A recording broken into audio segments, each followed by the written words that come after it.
All right, so a few weeks back, I started a movie called Violett, and I thought that the first 10 or 15 minutes looked promising enough that I stopped it and I waited to watch it with Kaylee. Well, we finally got around to watching it together today. Yes.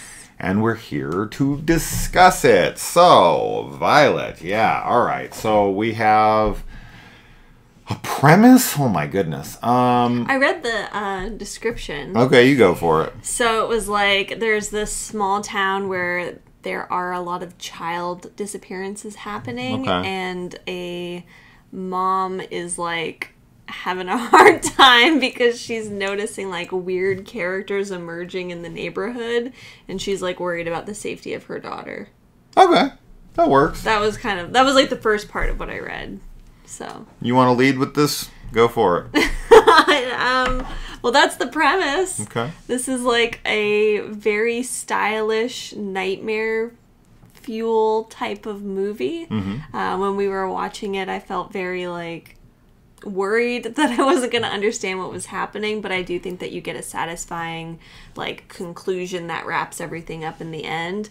But probably 2/3 of the film is a lot of really scary and disconcerting and weird stuff happening. Mm-hmm. So yeah, so we're mostly seeing things from the perspective of our character here, and she is not mentally well. Yeah. There's a lot of talk about that. I shouldn't say a lot, but there is talk about that in the film, and it's very evident while you're watching the film that she is not well. And so she sees the world very skewed, and we see it through her eyes. And it's a very scary world. This is very much style with some substance. Mostly they start with a ton of style. So it's a lot of horror imagery, and it's very...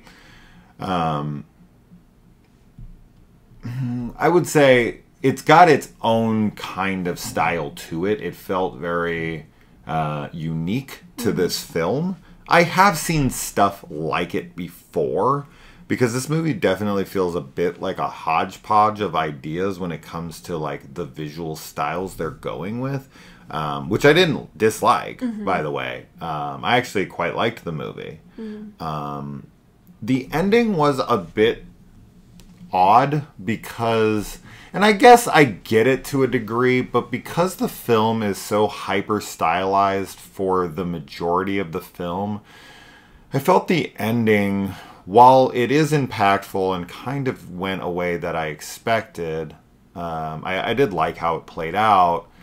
I just felt like the ending did get a little too normal. And I think that with all the style that this director has and was showing, that we could have given that reveal in a much more artistic way.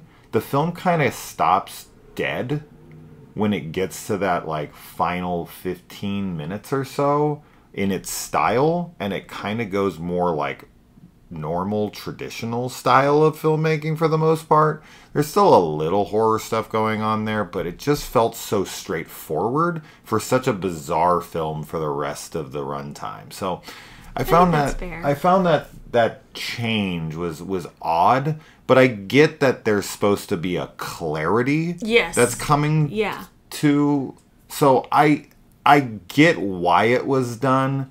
I just feel to fit the rest of the style of the film, to be a little more cohesive. Or if you are going to take that approach like they did, have a sobering effect in some way or another, in a storytelling way.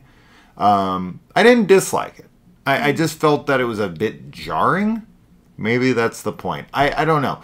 Overall, I am a fan of this. I think that if you're a fan of very artsy, as you had said, it's very nightmarish. That the whole thing feels like a nightmare. There's a lot of really surrealism, surreal is the word I was looking for. Thank you. But I quite liked it too. I think there's a lot of scary imagery in there. I like the unreliable narrator stuff going on, and I also really like the color palette that is used. I think that there's some really cool things done with super vibrant and what's the word, like overly saturated colors, but then there's also a lot of muted colors and absence of color and stuff, and I thought that was all really cool. So I think it's a very stylish film, and I mean, overall I had a really good time with it. I thought it was very creepy, and I really like the way people look in this too. Yeah, there's some very scary. memorable images. Yeah. Very memorable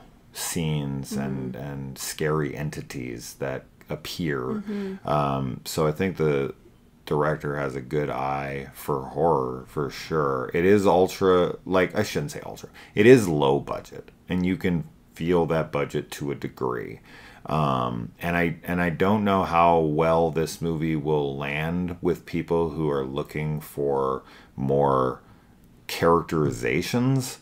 The film is very purposely like deadpan. You have your main character who is just kind of like going through the motions of life and experiencing terrible things whilst also being kind of dead inside.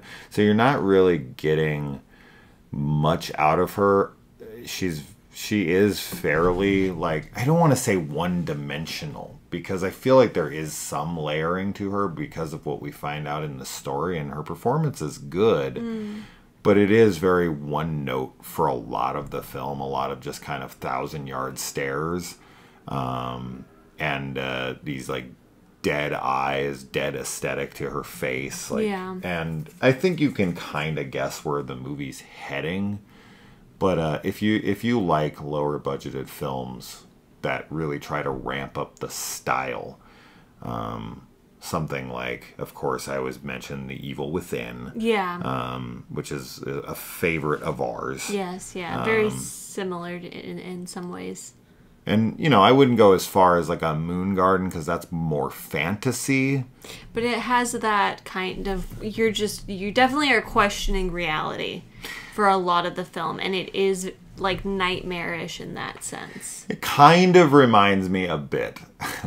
You probably won't remember, or if you've ever even seen this, but Soundgarden's Black Hole Sun music video comes to mind while I was watching this, because it's like everyone around her, all of her neighbors, everyone she walks by in town, they're all suspicious. They all look off. They all look like they're distorted. But this is, like, as I said, through her mind. And so you're living inside the nightmare of her brain. And I love seeing movies like that. Yeah, me too. It also reminds me of that one that we watched maybe a year or two ago. It had a twist to it, but the girl was in the house, and there was a lot of like creepy stuff going on around it. Also reminded me of the Christmas movie that we watched from last year. That was like that, where everything was nightmarish, but also low budget. Yeah, and then with Scout Taylor Compton. With Scout Taylor Compton in it. So Creature Was Stirring. Creature Was Stirring, yeah, that's the one. Yeah. I don't know, yeah, I think it's, it's a recommendation for if you are into those kinds of movies that we just said. Yeah. So, yeah. So, anyway, that's that. It is on Amazon Prime if you'd like to check it out, as well as Tubi, I think. Yeah, I think it's on Tubi. Okay, let us know. We'll see you in the comments. Bye. Bye.